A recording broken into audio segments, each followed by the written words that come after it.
Bonjour, ici Ding Dong. Vous avez bien rejoint Ding Dong Restaurant.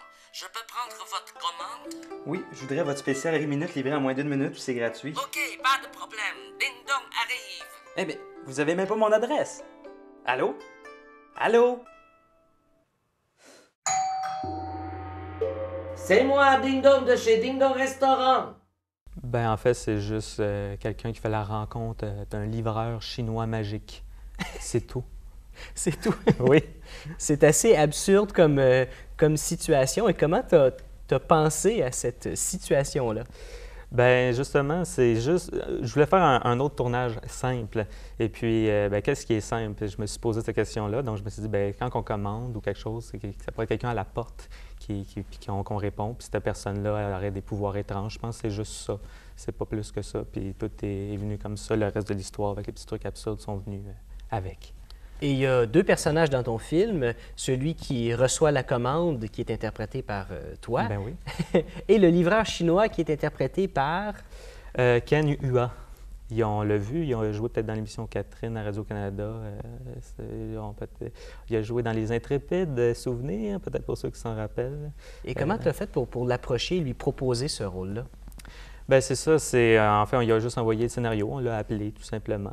Et puis, bien, il a aimé l'histoire, il a trouvé ça intéressant. Encore un truc absurde qu'il a aimé, fait que tant mieux, c'est le fun, il a aimé ça. Et quelque chose de spécial dans le film, c'est l'espèce de gros chapeau que le livreur a. Ça Oui. ressemble à... C'est ça, le but, c'est que ce soit un gros biscuit chinois. C'est ça, c'est un biscuit chinois. Et comment tu as fait pour faire un gros biscuit chinois comme ça? Ah, ben en fait, c'est la costumière, évidemment, qui m'a fait un super travail incroyable.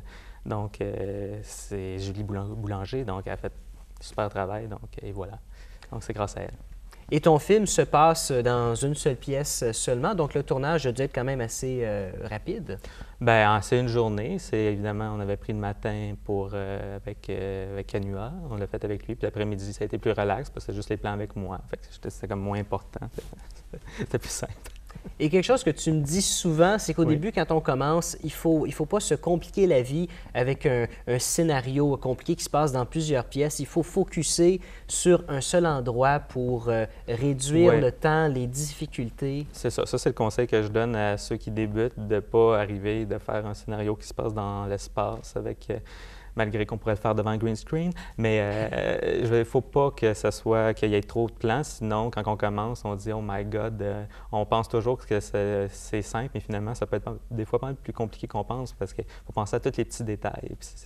Fait que c'est ça, il faut y penser. Fait que si on y va simple, pour commencer, on a plus de chances que ça fonctionne. Puis évidemment, toujours un scénario qui est efficace, c'est pas de longueur, c'est facile à dire de même, mais il faut le faire lire aux gens. Il faut que les gens puissent, on le fait lire aux gens, puis si les gens disent « Ouais, c'est un peu long », mais des fois, ils ne diront pas la vérité, mais il faut le montrer à plusieurs personnes. Puis si on voit que tout le monde aime ça, bien, ça aide. Fait qu'on se dit « Ah, ben, peut-être que l'idée est bonne ».